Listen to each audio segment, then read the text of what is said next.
Par rapport au diagnostic territoire qu'on a réalisé avec le collectif, donc on a constaté que le Douaisis était jugé aujourd'hui comme un bassin pauvre du Nord et que ça pouvait entraîner aussi un certain nombre de préjugés.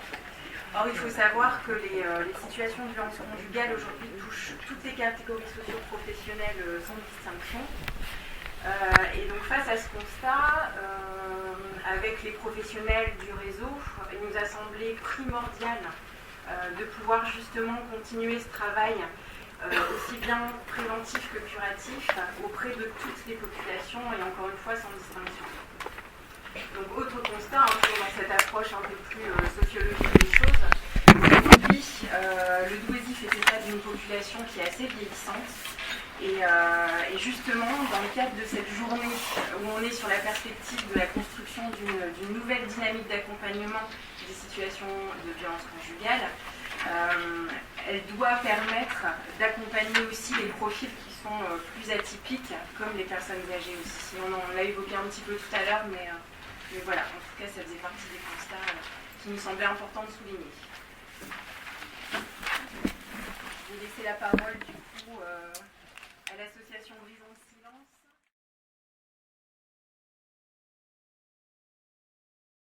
Invité à aller rencontrer des structures pour parler, pour raconter justement, ou pas du tout? Non, pas du tout. Pas du tout. J'ai resté sur moi-même, renfermée sur moi-même.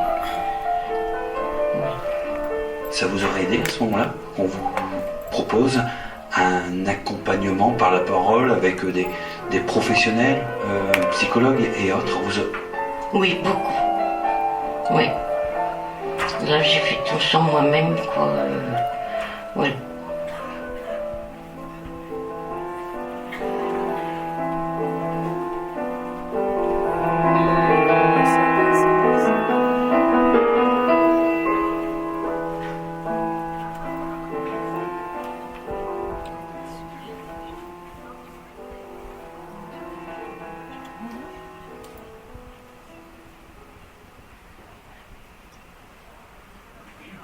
Je laisse donc la parole à l'association Brisons Silence. Brisons Silence voit le jour en 2015 grâce à un groupe de femmes, elles-mêmes victimes ou sensibilisées à la violence conjugale.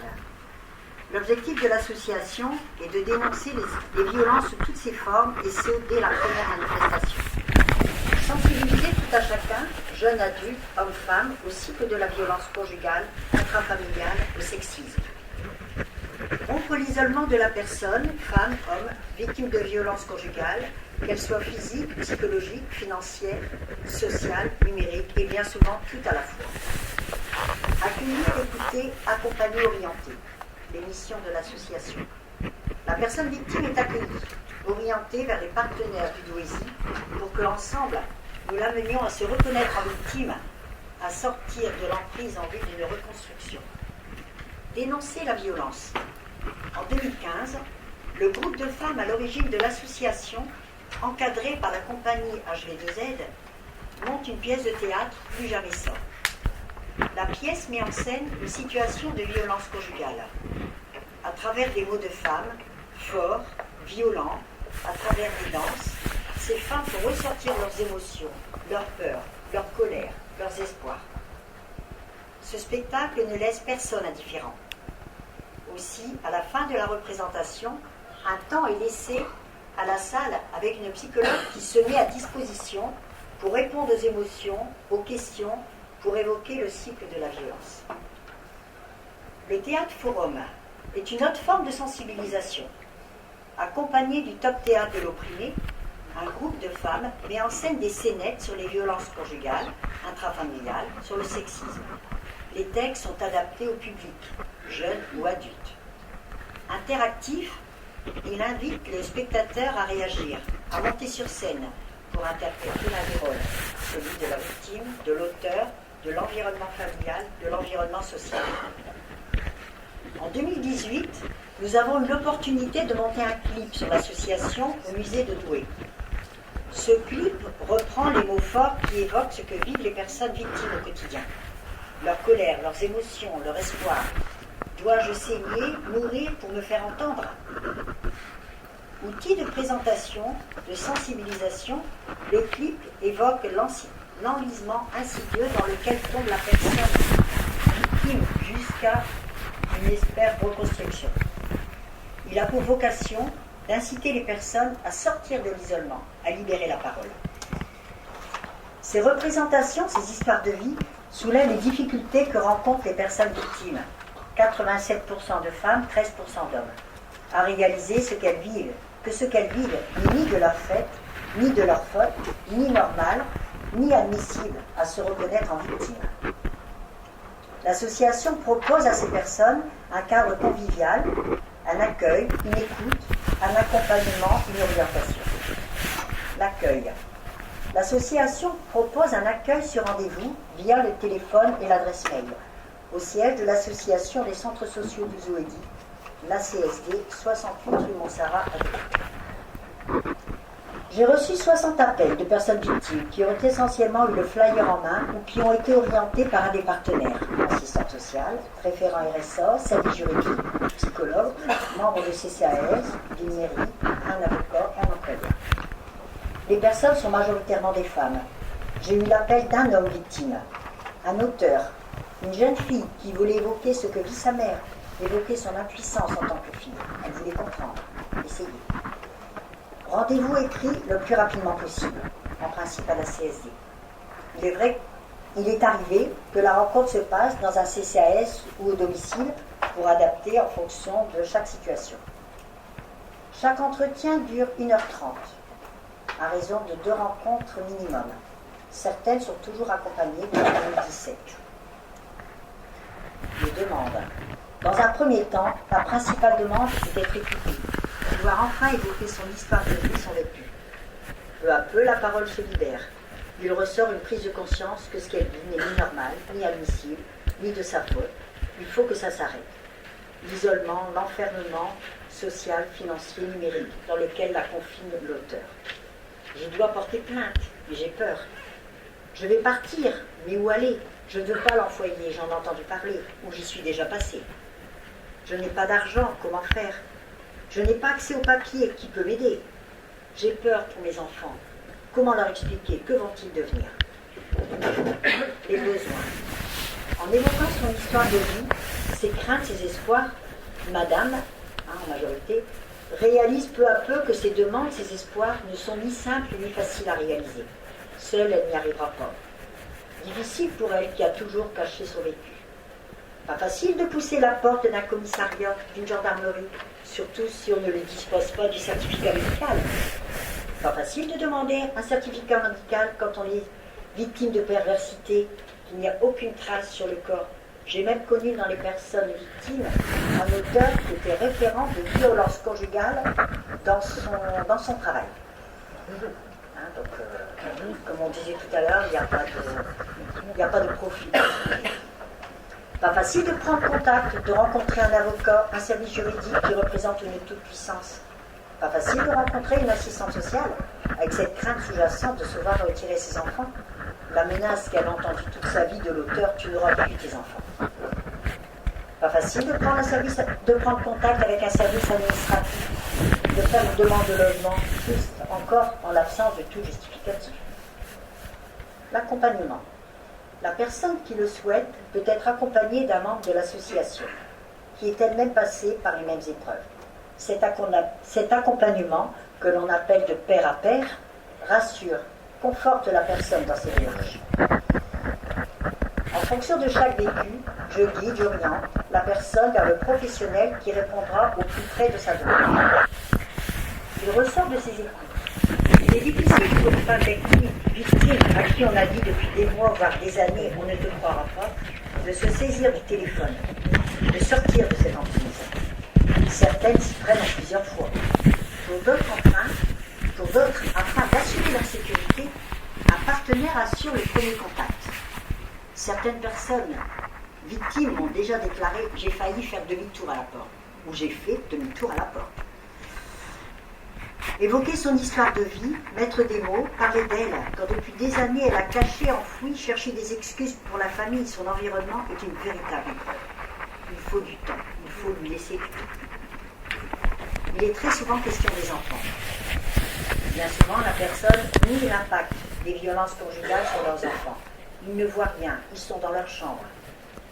Il est important de l'amener à prendre conscience de la souffrance de l'enfant.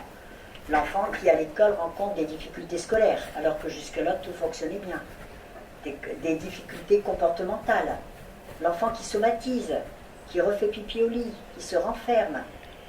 Évoquer l'importance de toutes ces manifestations, soutenir, importance de soutenir, accompagner cet enfant médicalement et psychologiquement. On évoque aussi, bien sûr, l'auteur de ces violences. Pourquoi? Qu'ai-je fait? Ou que n'ai-je pas fait? Ceci, associé à toutes les violences subies, renforce le sentiment de culpabilité, de peur, de désespoir. Il apparaît capital pour sa reconstruction que la personne soit reconnue en tant que victime, la notion de peine. Mais il est aussi important pour elle, pour les enfants, que l'auteur soit pris en charge par des services d'accompagnement spécialisés, mettre des mots sur avancée. On a entendu tout à l'heure un témoignage où la personne disait finalement il a recommencé. Donc c'est capital. Je pense que pour la reconstruction, le cheminement de tout le monde. Une association telle que la nôtre qui se veut accompagner les femmes vers une reconstruction ne peut le faire sans les partenaires. C'est ensemble, chacun avec nos spécificités, que nous amènerons les personnes victimes à réaliser que tout n'est pas permis, que tout a chacun le droit de vivre, quel que soit son sexe, son âge, sa provenance, sa religion. Il est indispensable pour celui ou celle qui est amené à rencontrer une personne victime de bien comprendre l'impact dévastateur de la violence sur leur santé physique, psychologique, mentale. Comprendre les mécanismes, identifier les nombreuses formes de violence, donner du sens à sa douleur, à son mal-être, à ses silences. Pour cela, il est important, capital, d'être formé à l'accueil, à l'écoute, connaître les réseaux et pouvoir s'impliquer. Les moyens de l'association. L'association se compose de 12 bénévoles, 15 adhérents. Bon, peut-être 17 adhérents. Un bureau est mis à disposition par la CSD, grâce à laquelle l'association vit. Sans la CSD, rue Montserrat-Doué, l'association ne vivrait pas. Une ligne téléphonique est accessible 7 jours sur 7 de 8h à 20h, une boîte mail, un clip, des flyers. La pièce Plus jamais ça a été interprétée 5 fois sur Douai, Somain, Dunkerque, Guénin. Une représentation est prévue le 25 novembre 2019 à l'hôtel de ville de Douai. Vous pouvez déjà prendre. À l'occasion de la journée internationale des violences faites aux femmes.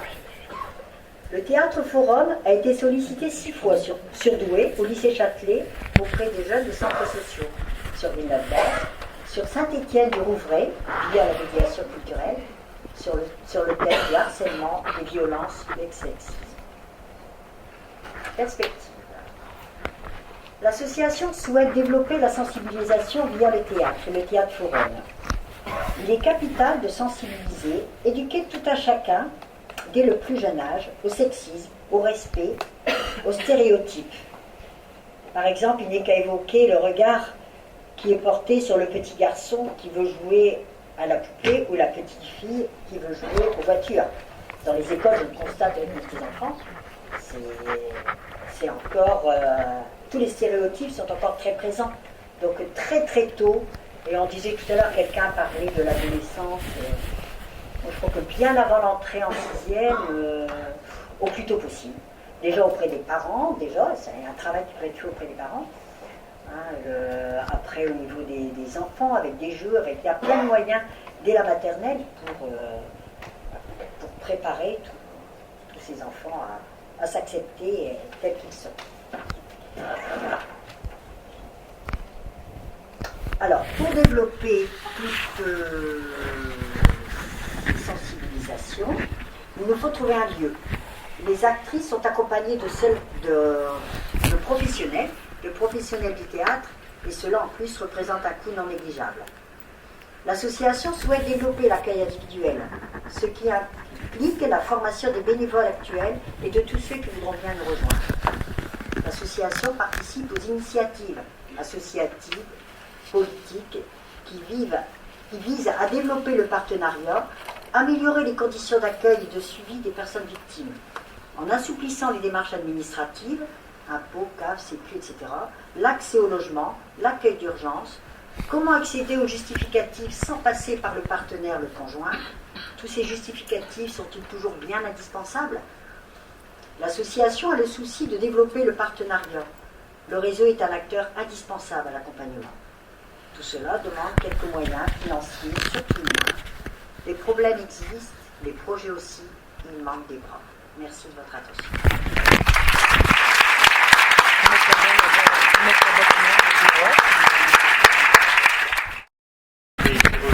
Et de l'éducation, donc on va donner la parole à Christine Gruson et Gilles Comron, qui sont sociologues, pour nous expliquer un petit peu le regard qu'on peut porter sur la société aujourd'hui. Et je vais lancer le PowerPoint. Bien, bonjour à toutes et tous. Donc, j'ai le plaisir de faire ma petite intervention aujourd'hui. Donc, j'ai intitulé mon intervention « Penser la violence contre les femmes ». Alors, donc, je suis en effet formatrice en centre de formation à l'IUTB de Tourcoing, à l'Université de Lille, et en même temps co-responsable de la cellule de veille harcèlement sexuel de cette même université. Voilà. Alors j'ai fait un petit plan de communication très rapide, hein, donc je vais vous présenter les éléments de cadrage de la communication, des éléments théoriques.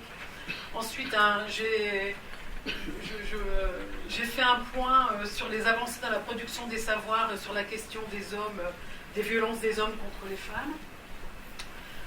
Ensuite, j'espère avoir le temps de présenter le dispositif de l'Université de Lille, hein, ce pourquoi j'interviens aujourd'hui, qui est hyper important, qu'on appelle la CEVIS. Je vous en parlerai par la suite. Et enfin, je pense qu'il était important aussi de penser la formation à la fois sur le harcèlement et les violences contre les femmes. On verra si on a le temps d'y penser, mais justement, c'est intéressant avec l'intervention de la personne qui était là précédemment. Je vais essayer d'axer plus mon intervention sur la pédagogie de la libération, conscientisation, Paulo Freire. Peut-être qu'il peut être un appui intéressant justement pour penser la formation. Voilà, c'est en lien avec le théâtre des opprimés, évidemment. Voilà. Paulo Freire qui a développé la pédagogie des opprimés, en fait. Alors donc, bon, voilà un peu où je me situe. Alors ce qui est important de retenir dans cette première diapositive, j'ai mis beaucoup de choses, hein, mais je vais faire des petits focus sur les choses à prendre. Ce qui me semble important depuis ce matin, j'apprécie beaucoup le concept de la valence différentielle de sexe qui a été développé par Françoise Héritier. Et donc, vous pouvez en trouver des articles de référence partout, hein, sur Internet. Françoise Héritier a beaucoup écrit sur la question. Et dans son petit ouvrage, un petit ouvrage qui s'appelle « L'identique et le différent », elle nous explique, et je vais me permettre de lire, c'est ce qui va nous permettre de comprendre aussi comment le rapport homme-femme et la question des violences. Alors elle nous dit, la valence différentielle de sexe, c'est en fait un rapport presque algébrique. Donc Françoise Héritier était anthropologue, donc elle faisait des analyses sur la parenté, etc. Donc un rapport presque algébrique fondé aussi sur un invariant. C'est l'idée universelle que ce qui vient avant est supérieur à ce qui vient après, selon le modèle de la génération. Les parents sont supérieurs aux enfants et les aînés sont supérieurs aux cadets. On pourrait l'écrire par une équation. Le rapport aîné-cadet est au rapport parent-enfant, ce que le rapport antérieur-postérieur est au rapport supérieur-inférieur. Et puis par un glissement tout à fait étonnant, c'est intéressant justement l'étonnement de Françoise Héritier par rapport à cette question, le rapport masculin-féminin s'est inséré dans ce type de rapport. Et l'on peut dire que le rapport masculin-féminin est traité comme un rapport aîné-cadet, donc comme un rapport parent-enfant, tel qu'on le voit dans certains systèmes d'appellation de parenté, et qui implique une supériorité sur une infériorité. Je pense que se rappeler ce concept de référence est hyper important en fait dans notre manière de compréhension de la violence des hommes contre les femmes. Voilà, bon après, tu peux... Voilà. Donc, des points sur lesquels... donc je me suis imprégnée d'une revue qui s'appelle la Revue Nouvelles Questions Féministes, hein, pour faire ce petit point. Donc la dénonciation des violences commises par des hommes contre les femmes a été une des questions majeures soulevées par le mouvement féministe des années 70. Et ces études ont mis en évidence la banalité des différentes formes de violence. On parle beaucoup de la violence au sein du couple, mais on parle aussi de harcèlement dans la rue, au travail, violence conjugale, violence sexuelle et dénonciation de la complaisance de la justice, par exemple, à l'égard des auteurs de violences à l'époque, donc dans les années 70. Donc, ces violences étaient analysées comme étant conjointement un produit et un outil de la domination patriarcale, on l'appelait comme tel à l'époque, et qu'on appelle plus maintenant comme étant de la domination masculine. Alors, Jana Ammer en 1977, dans un article que vous pouvez retrouver sur la toile, nous dit que la violence des hommes contre les femmes, c'est une des modalités du contrôle social qu'ils exercent sur elles. Les violences commises contre les femmes sont le fait d'hommes connus, et ça on le voit dans tout le travail des associations, et souvent des proches de ces dernières, donc des personnes qui sont très proches des personnes victimes. Alors il y a une conférence de l'ONU à Pékin en 1995 qui a vu, suite à cette conférence, les études des violences dans une perspective de genre a vu le jour en France. Alors il n'y avait pas encore d'études, d'outils de mesure du phénomène, donc en 1995. Évidemment, les personnes qui connaissent bien la question de la violence, on parle très très souvent de l'enquête en VEF, donc en 2000, qui était pilotée par la démographe Maryse Jaspar et qui a beaucoup publié sur la question et qui pilotait une équipe pluridisciplinaire, donc avec des épidémiologiques, sociologues, psychologues, etc. Et vraiment, c'est une enquête intéressante que vous pouvez retrouver aussi. Cette enquête en VEF a participé justement à la mise en place de politiques publiques qui visent à la protection des victimes. Dernier point sur cette diapo. Alors les violences sociales sont toujours attribuées par les milieux dominants, et je pense que ça c'est important de le mettre en valeur, aux classes populaires, qui sont aussi très souvent perçues à travers les personnes issues de l'immigration. Véronique Legoazou a mis en évidence que les violences commises par les hommes contre les femmes des classes supérieures étaient totalement niées, comme si la violence contre les femmes n'existait pas chez les personnes dans les classes supérieures. Donc ça c'est important, et je pense que Jessie va en parler par la suite. Alors, j'ai relevé aussi, bon là c'est, on en parle beaucoup en ce moment, mais un point des auteurs, Marie-Hélène Lahaye par exemple en 2016 ou Mélanie de Chalotte en 2017 ont mis en valeur la nécessité de travailler sur la question des violences en concertation avec les médecins et les hôpitaux. On parle maintenant, on en a parlé beaucoup dernièrement, des violences gynécologiques, des violences qui se passaient par exemple dans le cabinet du gynéco. Il y a eu un hashtag Paye ton utérus en 2014 où toutes les femmes qui avaient vécu des violences graves, on n'aura pas le temps d'en parler, mais et ce hashtag a pu permettre, c'est un blog qui a pu permettre de mettre en valeur. Il y a des recherches qui sont vraiment en train de se focaliser sur la question. Et il y a eu un rapport du Haut Conseil à l'égalité entre les femmes et les hommes qui a été voté le 26 juin 2018, qui révèle que ces violences sont loin d'être des faits isolés. Alors il y a les auteurs de référence et vous pouvez trouver les indications. Et aussi, un point qui me semblait important, le lien entre les violences sexuelles et les orientations sexuelles chez les femmes homosexuelles, par exemple. Brigitte Laumont et Marie-Joseph Sorel-Cubizol ont traité la question, et où on s'apercevait que des femmes homosexuelles étaient victimes de viols, par exemple, par des hommes, Voilà. Et elles se sont demandé si les violences dans leur dimension sexuelle n'apparaissaient pas comme une forme de contrôle social des femmes, car évidemment, il ne peut être considéré que la surexposition des femmes homosexuelles aux violences sexuelles soit le fait du hasard. Donc c'est quelque chose qu'elles ont mis en valeur dans un article que l'on peut trouver dans cette revue Nouvelles questions féministes. Devant toutes ces accusations,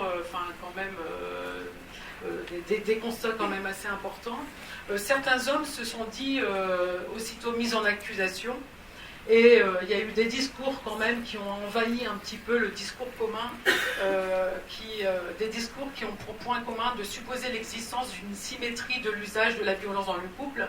Et toutes les personnes qui travaillent dans les associations, etc., et même moi, à l'IUT, avec des étudiants très jeunes, j'entends souvent, bah oui, mais les femmes aussi, elles sont violentes, elles seraient aussi violentes que les hommes.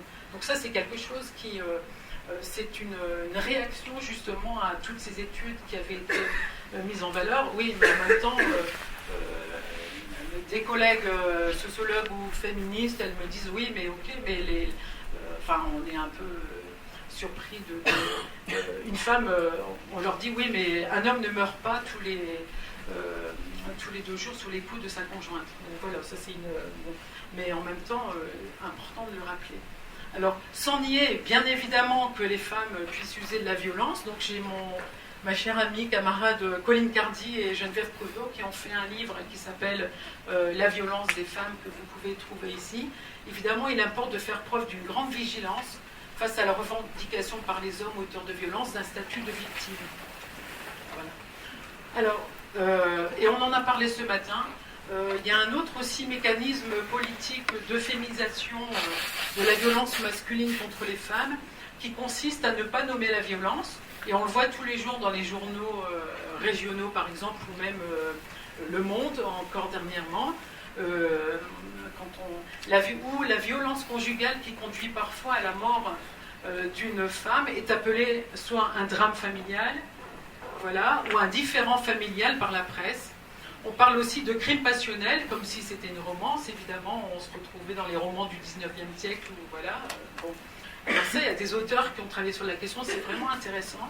Et on parle d'homicide conjugal, en lieu, et des féministes disent, non, on ne va pas parler d'homicide conjugal, mais de fémicide conjugal. Donc les auteurs de référence, vous les avez, Radford et Russell. Alors ici, évidemment... ça peut sembler anecdotique et peu important de traiter la question, mais je crois que vraiment de plus en plus, les mots ont énormément d'importance en fait. Donc, alors ici, le sexisme du langage masque la réalité sociale des violences. Donc il y a un bouquin qui vient de sortir qui est vraiment intéressant, bon je ne l'ai pas lu, mais de Valérie Robert en 2019, vous en avez sûrement entendu parler, qui s'appelle Une culture du viol à la française, du troussage du domestique. Vous vous souvenez de cette expression après l'affaire Strauss-Kahn, à la liberté d'importuner, Catherine Deneuve, qui, bon, je ne vais pas rentrer dans le détail, je suis pas, voilà, les faits sont les faits, les constats, et puis en même temps, voilà. Donc c'est un livre qui peut paraître intéressant, où Valérie Robert parle de ce fameux modèle de séduction à la française. Voilà, j'en dirai pas plus parce que de toute façon j'aurai pas le temps. Mais voilà. Alors, je vais vite, non? Je suis dans les temps. Bon. Alors donc, je vais vous parler maintenant de notre expérience commune je ne suis pas seule, hein, je suis co-responsable avec Nathalie Coulon, qui est maître de conférence en psycho à l'université Aix-Lille 3, parce que maintenant nous sommes l'université de Lille, et néanmoins nous avons, c'est un système transitoire, hein, l'université de Lille est née en janvier dernier, et en même temps, tout est en train de se réorganiser.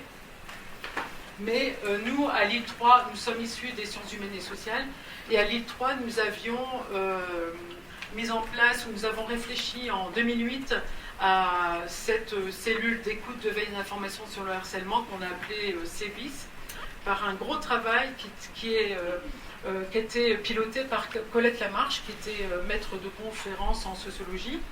Donc la CEVIS, c'est une instance non disciplinaire pour prévenir, informer, accompagner et orienter.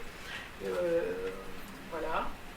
Elle est aujourd'hui rattachée à la Maison de la Médiation, donc avec la fusion de l'Université de Lille, l'IAE, je pense, fait partie de l'Université de Lille maintenant. Donc il y a une Maison de la Médiation qui est située rue Paul Duez à Lille, avec, je n'ai pas mis l'organigramme, mais bon, tout est en pleine organisation. Et nous sommes aussi, dans cette Maison de la Médiation, il y a aussi la cellule d'écoute, de soutien, d'accompagnement contre le harcèlement moral. Et puis ce projet en cours de validation. Alors pourquoi en 2008 nous avons pensé à mettre cette cellule en place? C'est pas parce qu'à l'université de Lille 3 il y avait plus de harcèlement sexuel qu'ailleurs, mais c'est parce que on a profité il y avait des décrets qui étaient mis en place et on a été une des premières universités à nous saisir de la question du harcèlement sexuel à l'université. Et voilà, donc Catherine Vidal, la ministre de l'Enseignement supérieur, il y a 2 ans maintenant, ou une année, avait demandé qu'en septembre dernier soit mise en place dans chaque université de France une cellule de veille. Donc, quelquefois, on est appelé pour faire témoigner de notre expérience. Et puis, bon, je ne vais pas rentrer plus dans le détail, je ne vais pas prendre trop de temps. Alors, au niveau de la coordination de personnes, il va y avoir une composition 20-30 membres, au moins 6 étudiants. Au sein de l'université de Lille, il va y avoir un appel à candidature pour que des personnes et des gens, ce serait bien que des gens de l'IAE justement soient représentés. Vous êtes sensibles à la question des violences. On va faire un appel à candidature vraiment pour toute l'université ou des personnes qui veulent devenir membres de cette cellule. Donc ça, ce sera intéressant. L'idée, c'est de faire en sorte une forme de... Quelquefois, on est dans la prévention tertiaire, on n'est pas dans la prévention primaire, mais ce sera intéressant que toutes les entités de l'université de Lille soient représentées. Alors, au moins 6 étudiants, on essaie d'avoir des étudiants, et curieusement, c'est très difficile d'avoir des étudiants, mais c'est normal, ils continuent leurs études et après ils nous quittent. Voilà. Alors, on a une charte, un règlement intérieur, on accompagne en binôme. Donc ce matin, un intervenant parlait de l'accueil inconditionnel. On accueille de manière inconditionnelle aussi, j'en parlerai par la suite, les personnes qui viennent qui prennent contact avec nous. Donc je vous ai mis, mais peut-être que les personnes du fond ne voient pas, je vous ai mis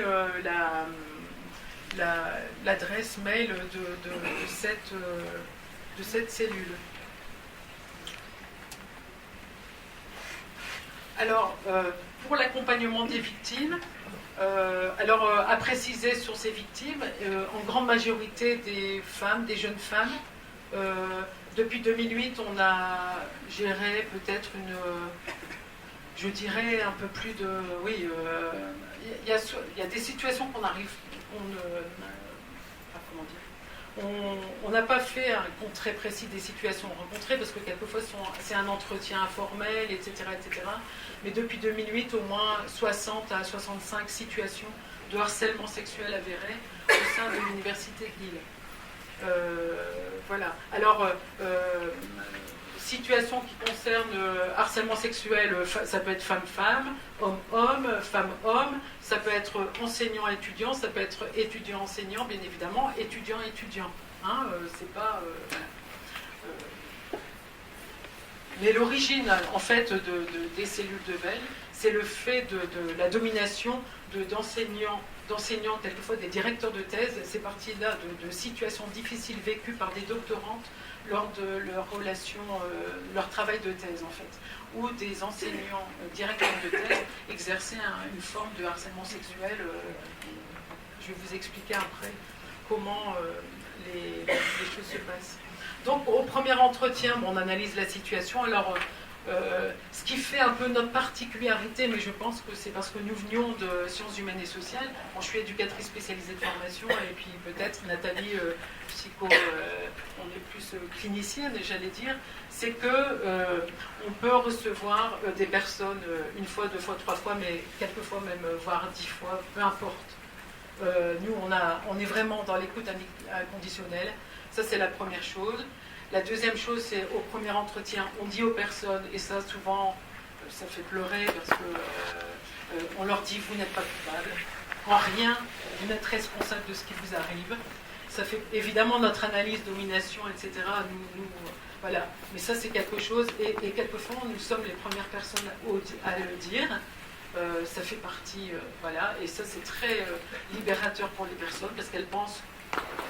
Bon, c'est un discours féministe, mais évidemment, on parlait tout à l'heure des stéréotypes de sexe, mais nous, en tant que femmes, on a toujours pensé que si nous arrivait quelque chose, c'était notre faute. Enfin, peut-être des gens de ma génération, peut-être un peu moins les jeunes maintenant, mais quoique. Donc, voilà. Donc, ça, c'est important de rappeler que les personnes ne sont pas responsables. Je souffle. Alors, bon, on peut préparer à la constitution d'un dossier qui va ensuite aller au procureur de la République ou qui va remonter au sein de la maison de la médiation, si la personne le désire. Quelquefois, les étudiants disent non, on ne veut absolument pas continuer, on vient témoigner, et les femmes viennent souvent témoigner pour dire je ne veux pas que ça arrive à d'autres camarades et que je veux que ça cesse. Mais en même temps, et c'est souvent ce qu'on observe dans les situations de violence conjugale, on le disait ce midi, les femmes viennent pour la première rencontre, par exemple, parce qu'elles s'aperçoivent qu'elles ne veulent pas que ça arrive à leurs enfants, par exemple. Voilà. C'est un peu le même processus chez les personnes qui viennent nous rencontrer. Donc, voilà, on essaie d'aider. Alors, je vous l'ai dit, nous ne sommes pas une instance disciplinaire, hein, donc ça, c'est important. C'est ce qui nous donne vraiment... on est vraiment dans une situation, on est vraiment dans une véritable relation d'aide. Ouais. Alors, je vais peut-être pas rentrer dans le détail du... j'ai encore un peu de temps, 5 minutes. Alors, vous avez 5 minutes aujourd'hui. Donc, bon, on peut la trouver très facilement, la double définition du délit de harcèlement, la loi du 6 août 2012, donc des agissements répétés au moins 2 fois, ou, et ça c'est hyper important et c'est souvent un impensé, un acte unique assimilé au harcèlement sexuel. Voilà, c'est hyper important. Tu peux y aller. Non, clique. Bon, alors évidemment, les harceleurs sont très habiles, c'est ce qu'on se dit, hein, ils sont très habiles mais quelquefois très malhabiles parce qu'ils sont... Enfin, bon, mais les étudiants maintenant, 18-19 ans, moi c'est ce qui me sidère, sont accros au téléphone, etc. Voilà, donc c'est... les harceleurs s'adaptent très vite aux pratiques des étudiantes jeunes. Donc c'est texto, c'est Facebook, c'est voilà, bon, les réseaux sociaux, etc. etc. Alors évidemment, on assiste à des... C'est pas, le harcèlement sexuel n'est pas du tout anodin, c'est une vraie violence. On assiste à des étudiantes qui font des psoriasis géants, des œdèmes de quinque alors qu'elles ne sont pas allergiques, enfin des dépressions graves. Et surtout, nous militons pour éviter que les étudiantes arrêtent leur formation. On ne voit pas pourquoi les femmes ne pourraient pas continuer leur formation. Et ce sont des femmes qu'on reçoit en grande majorité. Voilà. Alors évidemment, bon, on en parle beaucoup hein, après l'affaire Weinstein, MeToo, etc., mais important de dire que... Par exemple, oui, des injonctions à paraître plus sexy, par exemple, ça peut être, pour certains profs, c'est totalement une norme. Bon, on est à la fac pour étudier, on n'est pas à la fac pour avoir un décolleté, etc. Bon, bref, ça c'est... Alors, tu peux... Bon, là, c'est un témoignage. On peut passer. Donc, c'est des choses... Alors, important, la stratégie de harcèlement. On a, par rapport à plusieurs affaires, et une dernière qui était médiatisée dans le journal Le Monde, Si vous voulez lire, on peut retrouver cet article sur le site du Monde. C'est une étudiante qui a témoigné. Il s'est servi de mes failles. C'est le titre. On retrouve toute la démarche. Il s'est servi de mes failles. Et c'est une situation que nous avons eu à traiter. Donc on a déterminé 4 étapes. L'approche, où on va dire que c'est une situation enseignant-enseigné. Donc l'enseignant homme identifie une cible, quelquefois dès la première année de licence. On crée un climat de confiance dans le cadre d'une relation pédagogique. Les profs qui agissent ainsi sont souvent des gens que les étudiants admirent, qu'une page Facebook, etc. Voilà. Bon. Donc c'est une approche. Moment de séduction, on flatte l'étudiante, on fait croire qu'elle est particulière. Sans elle, la recherche ne pourrait pas avancer, etc. etc. Bon. Une prise de contrôle. On a vu des étudiantes qui restaient une journée entière devant leur ordi pour avoir une réponse de l'enseignant, ou des étudiants qui ont loupé leur examen parce qu'en fait elles étaient totalement... elles attendaient, enfin bon, bref, la prise de contrôle est vraiment très importante. Et la pression sexuelle, donc on passe, où la personne peut passer à la demande explicite et sanctionne la résistance. Alors n'oublions pas qu'à la fac, évidemment, on a notre année où on l'a pas, on a notre semestre où on l'a pas, et on a des notes, et voilà. Et ça, la pression et le moyen de chantage peut être en effet la note. Alors, quelquefois, les étudiantes cèdent. Donc c'est évidemment ce qu'on appelle, on traite les choses sous la manière de l'emprise. Je vais vite, hein, mais... alors, si vous voulez, si vous avez des jeunes personnes et vous voulez absolument... il y a un petit... vous cliquez Consent Sample Asti, donc des policiers qui ont fait une petite vidéo super qui explique, et ça vous le trouvez sur YouTube, et c'est vraiment très très intéressant. Et on explique aussi toujours aux personnes victimes que céder à la pression n'est pas consentir. Et là, je me réfère à l'excellent travail de Nicole Claude Mathieu, qui a fait un article qu'on peut trouver aussi sur le net, qui s'appelle « Quand céder n'est pas consentir ». Quelquefois, ça peut permettre justement de déculpabiliser les personnes qui ont pu céder, mais le céder n'est pas, ça ne veut pas dire le consentement. Il y a très très gros, et je le vois encore chez les étudiants, ne serait-ce que la semaine dernière, la question du consentement n'est pas du tout... c'est très très compliqué cette question du consentement. Si on dit oui, on consent.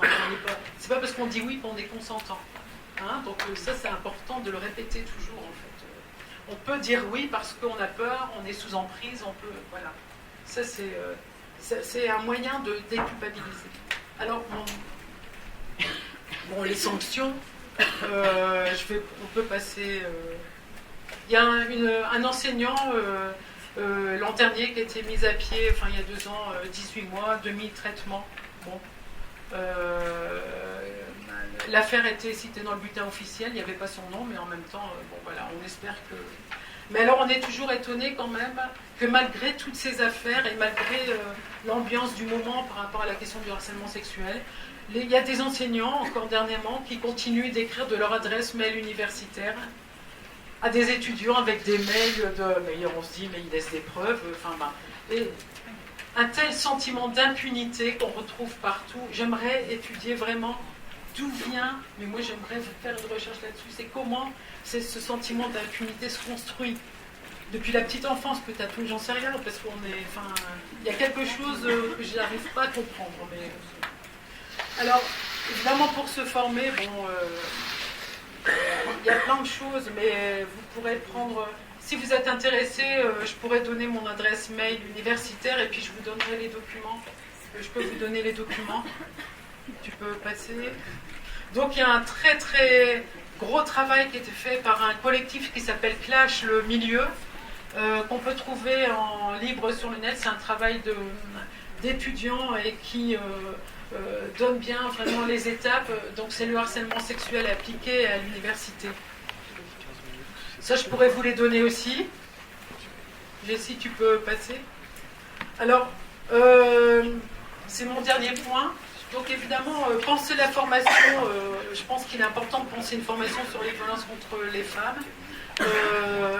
La formation des professionnels, il y a de la formation, mais je pense pas suffisante. mais celle aussi des femmes. Les femmes ont aussi à être formées, des hommes, des filles et des garçons en matière d'égalité. Et on pense qu'il faut vraiment finir avec le mépris, l'indifférence, la soumission, voilà. Et ou obtenir une égalité de traitement apparaît comme un objectif majeur.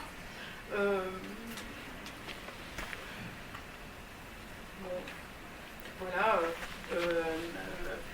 Donc il me semble nécessaire d'envisager la violence contre les femmes dans sa globalité. Donc de l'éducation des enfants, on en parlait tantôt, au traitement médiatique des violences sexuelles, de nos représentations culturelles, même les nôtres qui sommes engagés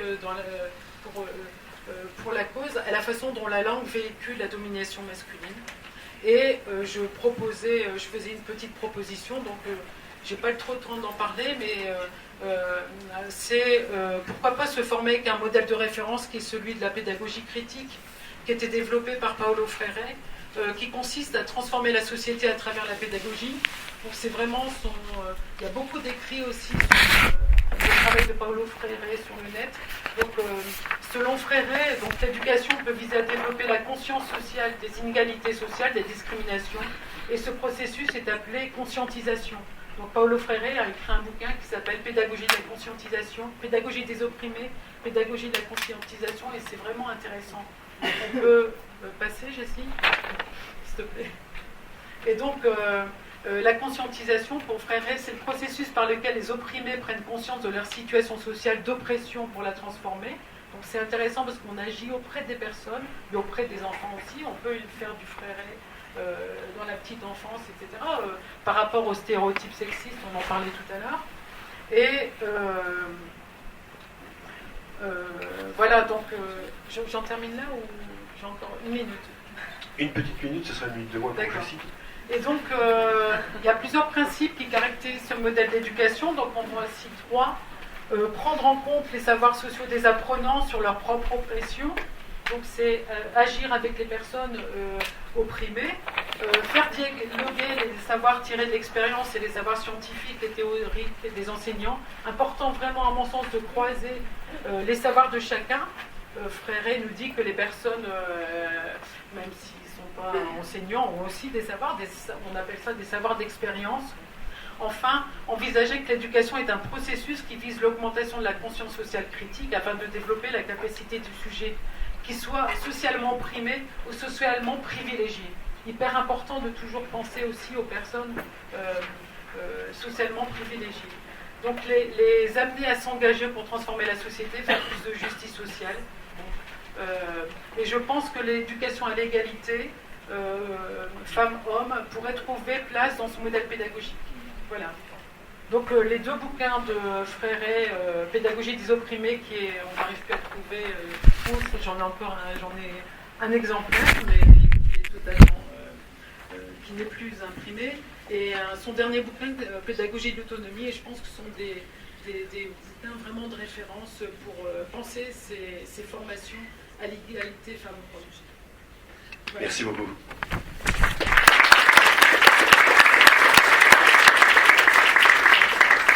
Merci. Je m'appelle Jessie Cormon, du coup je vais vous faire de la sociologie au lasso. Alors du coup, je vais faire un peu voler en éclats ce que j'avais prévu de vous faire. Alors premier petit truc avant de me présenter, vous remercier pour la mobilisation autour de cette journée. Car je pense que quand on est en train d'écrire l'histoire, on ne se rend jamais compte de l'importance que ça a. Et chaque personne qui est présente dans cette salle aujourd'hui est en train de déplacer un changement social sur le territoire. Toutes les villes et toutes les communes ne sont pas à la même vitesse d'avancée. Ça s'explique pour plein de raisons et j'en sais rien exactement à vrai dire. Ceci dit, il y a du temps, il faut toujours un contexte particulier pour qu'on arrive à créer un vrai mouvement collectif sur un territoire et pas seulement quelques individus qui essaient de batailler seuls contre les marées. Et là, visiblement, vous êtes en train de déclencher quelque chose. Alors, ça ne démarre pas aujourd'hui, hein. J'ai compris qu'il y a du monde qui bosse dans le Louaisie. Mais en tout cas, ça, c'était un premier remerciement. Ensuite, je voudrais, avant de démarrer, vous dire d'où je parle. C'est aussi une habitude que les féministes m'ont appris. Pour commencer, moi, avant d'être sociologue, je suis d'abord issu des classes ouvrières du bassin minier. Je suis un petit-fils de mineur de fond. Et vous allez voir que ces origines populaires et ouvrières, elles pèsent dans mon approche, y compris les violences masculines. Pour le dire autrement, je suis un rescapé de l'échec scolaire et de la réinsertion des insertions. Tout le monde de la classe ouvrière ne devient pas sociologue. Mais ça va peser sur ma manière de vous présenter les choses. Dès que je parle vraiment trop vite, vous me le dites. Deuxième élément, je suis issu de l'immigration. Je suis issu de l'immigration polonaise, et il y a d'autres origines immigrées dans la famille. Je suis un ch'ti depuis 5 siècles d'un côté, issu d'immigrés de l'autre. Mais cette origine issue de l'immigration me fait être attentif également au processus possible de stigmatisation raciste quand on parle de violence masculine, de patriarcat et de sexisme. Je vais y revenir après. Et comme ça vous a peut-être pas échappé, il y a des choses qui se voient d'autre part. Je suis un homme qui a grandi dans une société sexiste, machiste et homophobe qu'est la société française. Du coup, j'ai vécu de l'intérieur ce que c'est qu'une société qui nous fabrique et qui nous éduque en tant qu'hommes à avoir des réflexes sexistes et à potentiellement ne pas voir les violences masculines dont nous sommes potentiellement les auteurs, quand bien même on est sympa avec des belles valeurs, etc. Je vous en dirai quelques mots. Pour commencer, du coup, je vais essayer de faire le truc en 3 temps. 1, sur quelques notions de stéréotypes et d'avancées en matière de lutte contre les violences faites aux femmes. 2, quelques éléments sur le lien, sur le continuum des violences faites aux femmes, continuum de différents types de violences faites aux femmes. Quelques exemples de l'enjeu de stratégie d'éducation populaire dans nos actions de sensibilisation et de prévention, puisque comme ça a été dit ce matin, il y a une dimension de travail d'accompagnement, quasiment de santé et judiciaire et psychologique quand la violence elle est faite, et il y a aussi un travail de prévention pour éviter que la violence ne se fasse. Et du coup là on est bien aussi dans une logique sociétale de lutte qui n'est pas si évidente que ça. Alors premier élément, on est en train de basculer depuis quelques années quand on parle de sexisme et de patriarcat et de violence faite aux femmes. Il y avait pendant longtemps des figures types, notamment dans les médias. Dès qu'on parlait de violence faite aux femmes, forcément, excusez-moi en plus là c'est le côté ch'ti qui ressort à ce moment-là, mais dans le Nord-Pas-de-Calais, c'est que les ch'tis blancs, beaufs de la classe ouvrière, alcoolos, violents, etc. Bref, on crache dessus, c'était ça l'image des hommes violents. Et puis est venue la figure des hommes, les arabes et les noirs ou les musulmans, c'est eux les hommes violents. Et puis dans le reste, on ne parlait pas des violences faites aux femmes ailleurs. Cette façon de poser la question des violences conjugales des violences domestiques et des violences masculines faites aux femmes, nous a pénalisés et paralysés pendant 30 à 40 ans, puisque ça fait 40 ans que les féministes luttent et nous disent la réalité des faits, que les femmes qui subissent des violences nous disent la réalité des faits, et que collectivement notre société est à côté de la plaque. C'est notamment depuis MeToo et Balance ton porc qu'on a brisé cette espèce de tabou que les violences ne se situent qu'en bas de la hiérarchie sociale. Ça vous parle toutes et tous, cette affaire de MeToo Balance ton porc, ça a été une vraie prise de conscience de société. Je ne parle pas de chaque individu, chacun d'entre nous savait déjà plein de choses, mais en termes de société, on a pris conscience que les violences faites aux femmes étaient ce qu'on appelle les violences transclasses. Elles se situent du bas jusqu'en haut de la hiérarchie et jusque tout en haut de la hiérarchie, que les sans diplômes comme les surdiplômés peuvent être auteurs de violences faites aux femmes également, et qu'on peut être travailleur social, sociologue, chercheur dans tous les sens, tous les métiers, personne n'est épargné par ça. Sauf que le dire comme ça, il y a quelque chose de troublant, parce que ça n'est pas ce qu'on nous a mis en tête pour penser ces violences-là. Jusqu'à récemment, il y avait ce qu'on appelle en sociologie des processus d'altérisation ou de mise en exception. Les violences, les viols, les auteurs de viols et de violences, c'est toujours les autres. C'est jamais moi, c'est ailleurs. Et du coup, c'était aussi pénalisant, y compris pour les victimes et les potentielles victimes, parce qu'à ne pas identifier, y compris autour de soi, des proches, il peut y avoir des auteurs de violences, c'est autant de mécanismes d'autodéfense qu'on ne peut pas mettre en place, puisqu'on nous a appris à penser que c'était toujours dans un ailleurs. Le côté altérisation, c'est ce que je vous disais dit, c'est forcément dans les classes populaires, c'est plutôt chez Noirs ou chez Arabes, bref, c'est loin de moi. Or là, elles sont transclasses, les violences faites aux femmes, et elles sont trans-origines, il n'y a pas une religion qui a plus de violences faites aux femmes, etc. Après, il faudrait aller un peu dans le détail, mais là, j'ai pas le temps de le faire maintenant, puisqu'effectivement, il y a quand même des effets de culture, de contexte et d'histoire. On va dire que la version des violences faites aux femmes, type les talibans en Afghanistan, c'est bien une spécificité. Par contre, le génocide des femmes au XVe siècle, ce qu'on appelait le sexocide des sorcières, c'est une spécificité de l'Occident. Pendant un siècle, on a brûlé vives des milliers, voire des millions de femmes en Europe. Ça n'est pas existé dans les autres, ça n'est pas arrivé dans d'autres civilisations. Ça vous dit quelque chose, l'histoire des sorcières dans Walt Disney là? En fait, cette affaire-là, l'image de la sorcière, à l'époque, c'est pas des satanistes.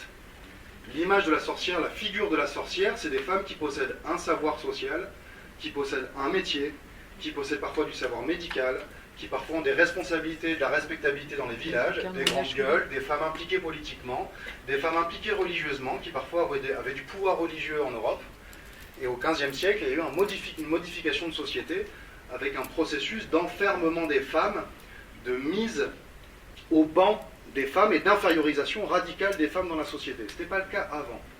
Alors que je ne sais pas si vous êtes comme moi, si on a grandi dans la même société, moi on m'a dit globalement, depuis l'histoire de l'humanité, depuis qu'on est sorti des cavernes, qu'on est descendu des arbres, il y a toujours eu du patriarcat et de la violence masculine, et ça fait 30 ans que ça va un peu mieux à cette heure. Cette espèce de vision linéaire de la domination masculine, elle est simplement historiquement fausse. Donc je ne m'arrête pas là-dessus, sinon ça va être un peu compliqué, je suis désolé si je vais vite.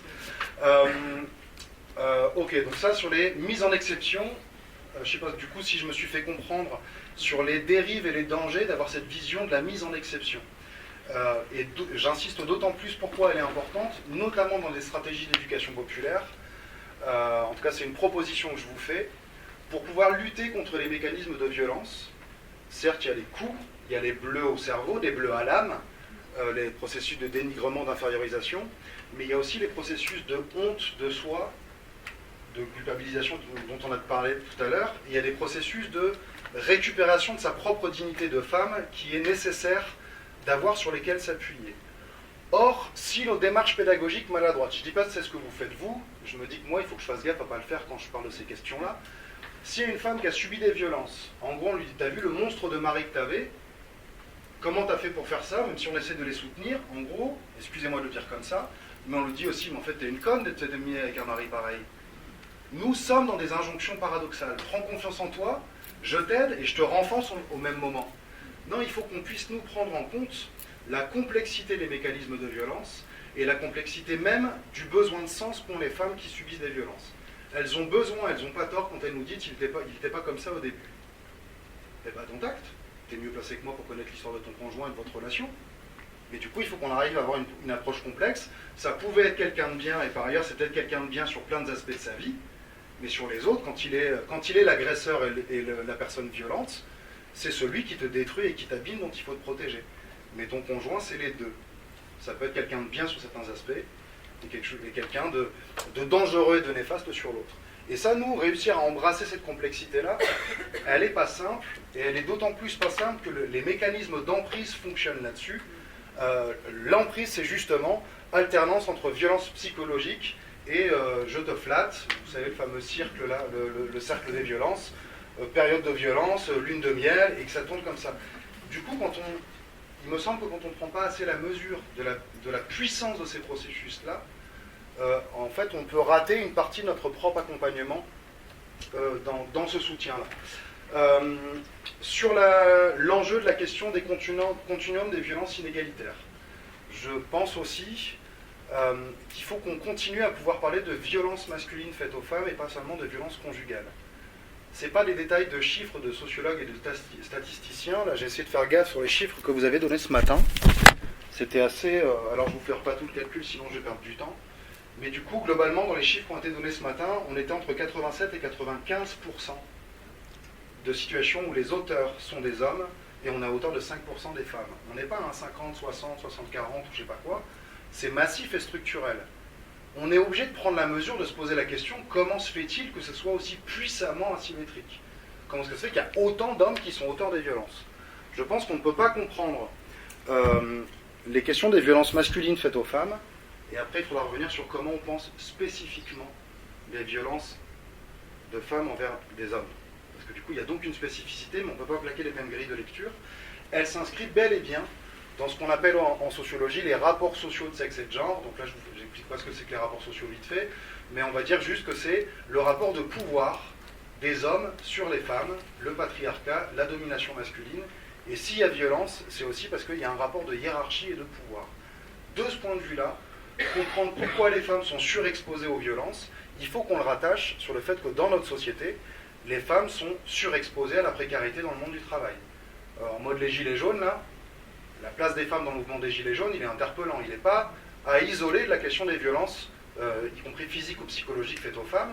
La surprécarisation des femmes, je crois que c'est le Corif à Lille qui avait fait un rapport il y a quelques années, qui avait montré que 80% des emplois précaires sur le marché du travail en France étaient occupés par des femmes. Nous avons intériorisé, chacun d'entre nous, une forme de banalisation de l'inacceptable, de banalisation de l'infériorisation, de la domination, que subissent les femmes collectivement. Et quand je dis banalisation, c'est-à-dire qu'avec toute la sincérité du monde qu'on peut avoir, puisque l'anormal nous paraît normal, on en est plein de fois à ne pas les voir. Et si j'insiste sur cette notion-là du lien, ça va, je vais pas trop vite quand je dis comme ça va pour l'instant, ouais.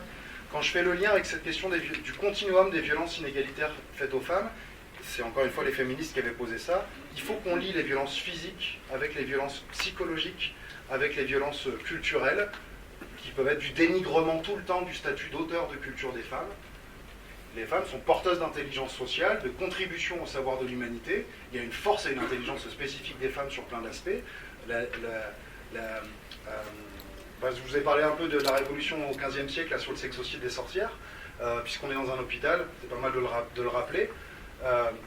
Les professions médicales et le savoir médical, c'est basé historiquement sur l'appropriation de la classe des hommes des savoirs médicaux des femmes. Ça vous dit quelque chose dans les familles, que c'est les daronnes, les mamans, qui nous font des petites tisanes et des petits trucs comme ça, le prendre soin, le care. C'est des restes de la division sexuée du travail historique, où c'est les mamans et les grands-mères qui font ce travail-là. Une bonne partie des savoirs médicaux ont consisté à ce que des hommes prennent le savoir-faire des femmes, y compris par exemple l'accouchement.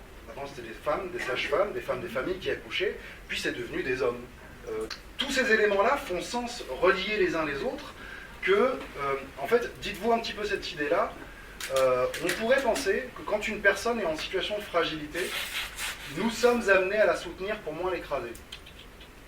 Quand une personne est fragile, on est plus tenté de l'écraser encore plus. Alors ça, c'est pas naturel et pas tout le temps, mais dans notre système social, qui est plutôt basé par le fait que la domination est normale, on n'est pas forcément amené à aider quelqu'un quand il est le plus dans la galère, mais ça, après, ça pourrait faire de la philosophie un peu compliquée.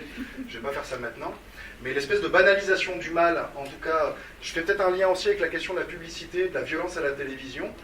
Effectivement, ce n'est pas un détail que d'interroger le sexisme dans les médias, quand le corps des femmes est un objet de marchandise pour vendre des objets, qu'une femme à poil sert à vendre des yaourts ou des bagnoles, il y a quand même un processus de déshumanisation qui nous paraît tous naturel et ordinaire.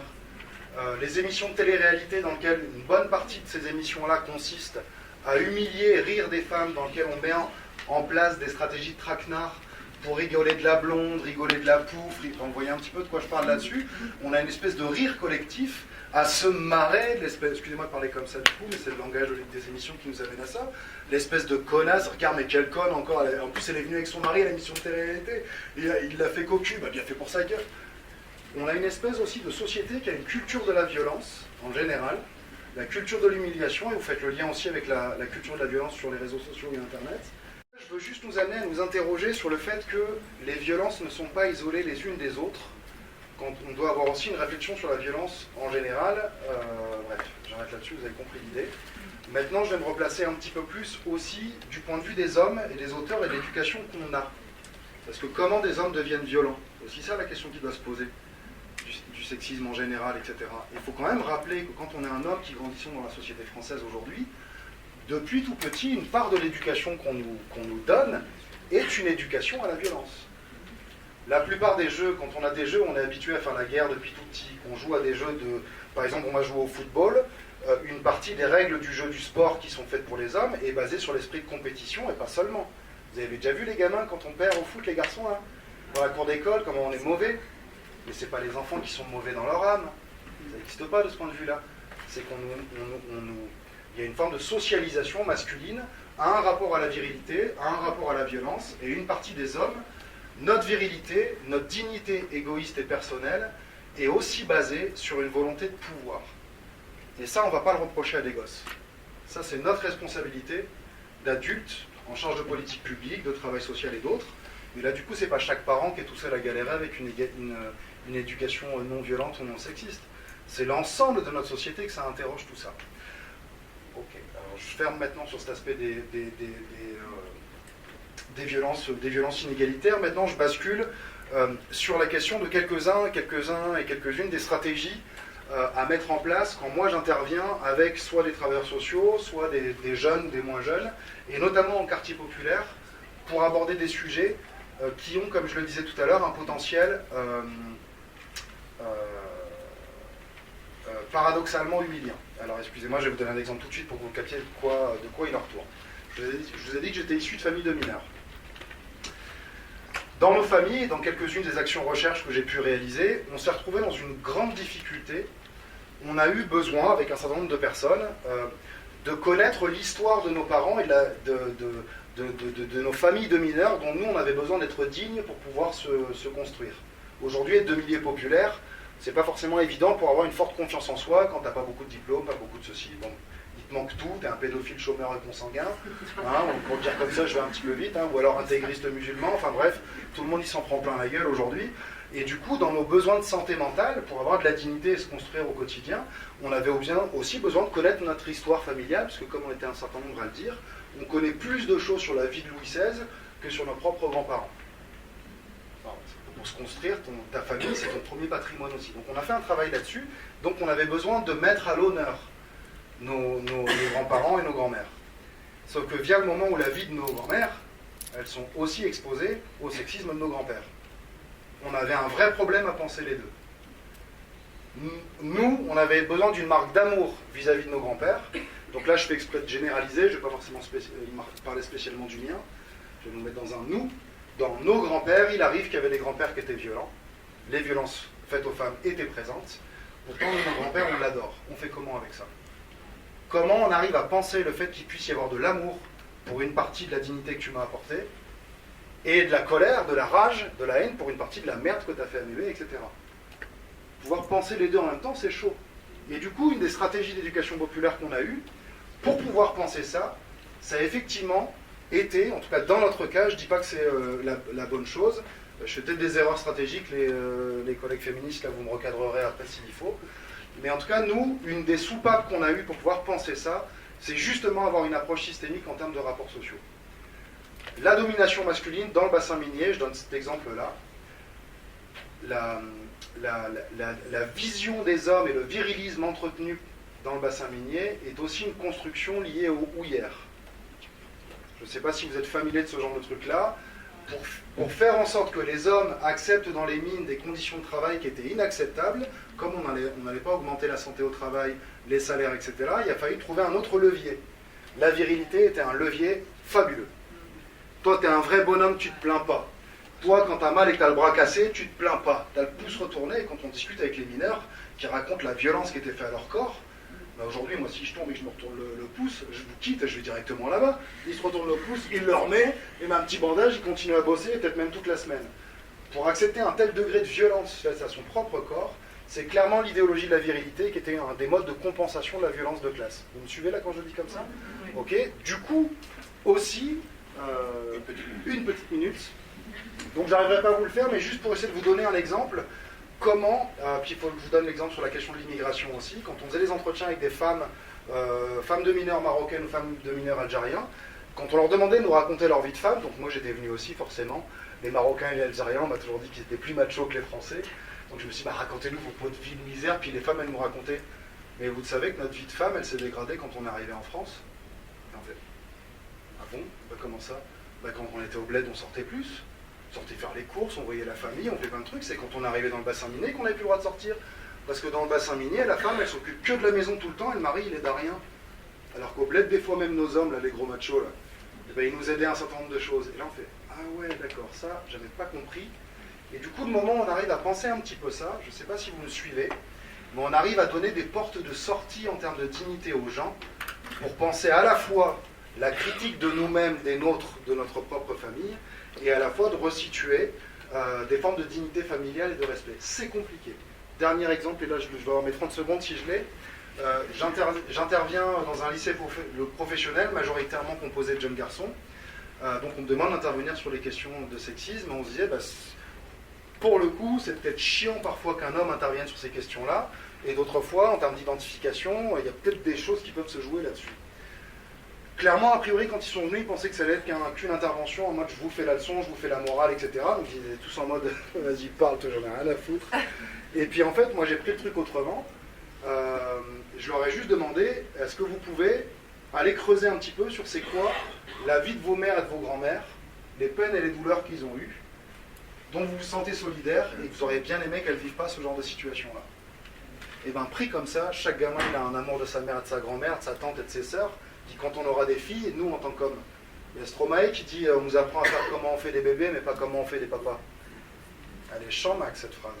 Et ben, c'est ça aussi, comment on fait nous pour se projeter dans des rôles de père, alors que nous, a priori, on va être aimant pour nos gosses, mais qu'on ne nous a pas appris à ne pas les écraser si on produit des modèles qui écrasent nos propres filles.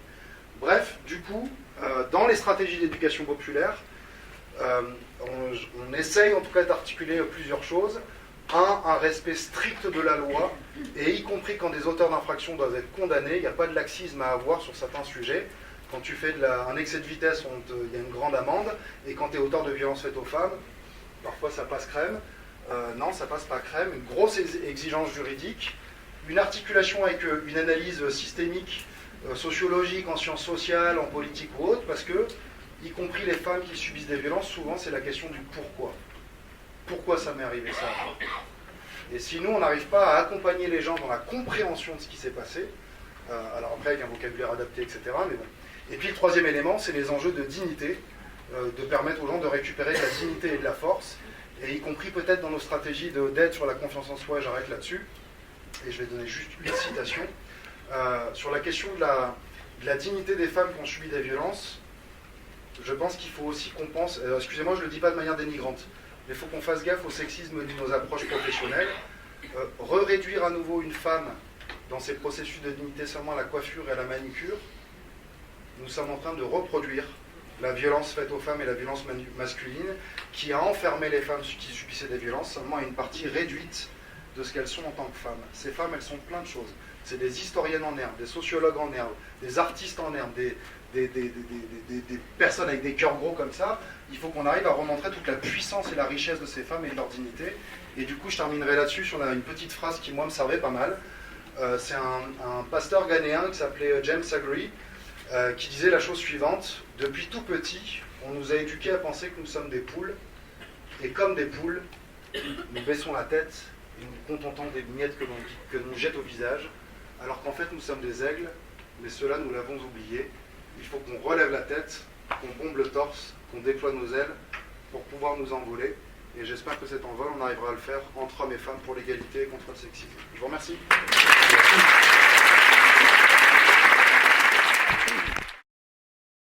C'est la belle démonstration qu'un réseau ne pourra pas se passer de l'analyse d'un sociologue pour faire tomber quelques-unes de nos idées, de nos préconçus, voilà, et que